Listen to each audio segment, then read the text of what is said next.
Kicks, elbows, knees. But these are only 6 of the 8 limbs.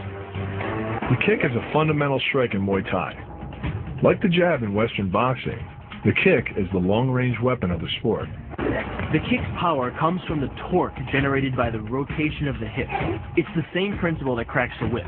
Turning the hip just a few degrees forces the foot to travel a much greater distance and creates a lot of speed as it does. The longer the leg and quicker the rotation, the faster the kick. And unlike karate, Muay Thai fighters are also taught to strike with the hard bone of the shin. A Muay Thai kick can generate roughly the same force as a baseball bat, enough to crack a rib or a leg. That same focus and accuracy are at the core of Madrid, and are the same principles that underlie the most devastating strike in Muay Thai. Basically, it works like a point of a knife. All the force is magnified by being concentrated in a small, hard area. Even if the elbow doesn't deliver a knockout, it will almost always leave a nasty cut and often end the fight. With the long-range power angle kick and the fight-stopping elbow strike, we've made a good start at building our Muay Thai arsenal. But there's still a lot to learn. But the school could teach us another move to add to our arsenal, one that works seamlessly with weapons or without: the knee strike.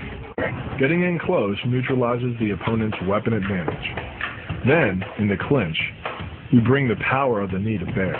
Unlike the kick, which relies on rotation to create power, the knee gets its power from leverage, pulling our opponent down as we drive the knee up and deliver up to 2.5 tons of force, enough to lift the car. It's not the arms, but the legs that drive our fists. Like a piston, the explosive power of the legs is capable of generating hundreds of pounds of force, all to a very vulnerable area, the soft underside of the opponent's jaw. Like the Hanuman move, the flying knee relies on the explosive power of the leg. But rather than spread the power of our blow over 2 fists, it concentrates it into the spear point of the knee and combines it with the force of gravity.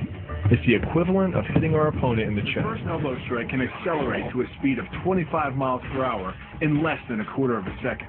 Less than a third of a second later, the initial strike is followed by another, equally devastating shot.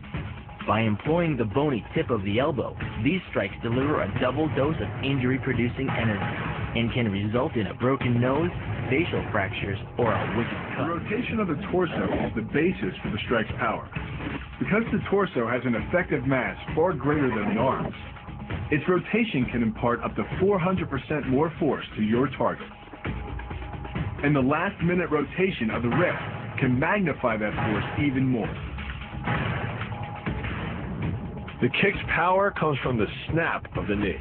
The snap is created when the quadriceps, the largest muscle in the body, contracts and pulls the tendon connecting to the foot over the knee. Using the knee as a pulley, the strength of the quad is enough to accelerate your foot to speeds close to 30 miles per hour.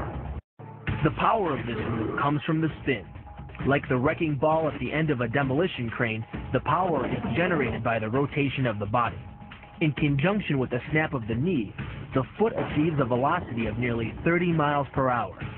When the heel connects with the solar plexus, it transfers 1,400 pounds of force, enough to damage internal organs and fracture multiple ribs.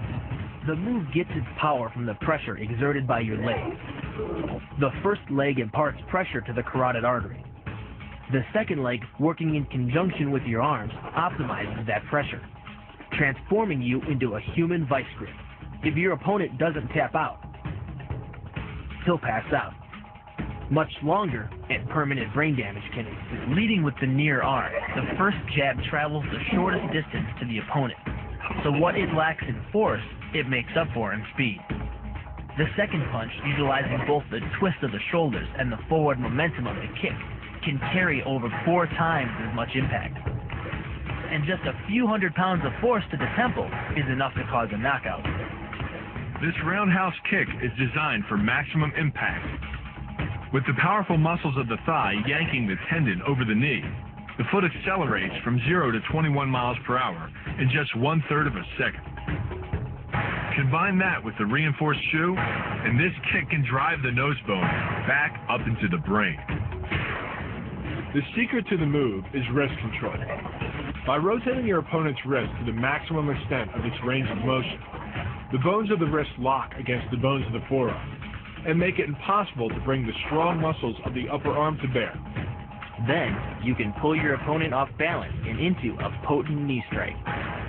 The combined force of the knee strike and your opponent's forward momentum can be as much as 2,000 pounds, enough to dead shoot. Bending the elbow across the fulcrum of your hip, you're subjecting the weak joint to the leverage of two strong forces. The pull of your thighs on his shoulder and your hands on his wrist. As little as 1,000 pounds of force can be enough to destroy the elbow. The leverage of the armbar can supply much more than that. The power of the takedown is derived from the simple mechanical advantage you hold over your opponent. By wrapping up his striking leg at the upper thigh, you've placed your opponent in what's called conditional stability. If he remains stationary, he could technically maintain his balance indefinitely. But by driving him backward and initiating a sweep of his other leg, you've added two destabilizing factors, and the loose center of gravity simply cannot hold. To do that, the Marine pushes his opponent at a location above the center of mass, while using his sweeping leg to create a tripping point, which is below his opponent's center of mass. Once the loss of stability has occurred, gravity does the work, and the damage. On the ground and on his back, your opponent is now vulnerable to any number of finishing strikes. Your forearm and biceps apply pressure to your opponent's carotid arteries. Located on either side of the trachea, these two arteries are the only way to get blood to the brain. It can take less pressure than squeezing an orange to stop the flow of blood to the arteries. And with no blood flow, the brain shuts down almost instantly. Fight over. The higher you can lift your opponent in this move, the faster he'll hit the ground. It's not just your force working against him. His acceleration due to gravity can mean his head hits the ground with a 3,500-pound impact.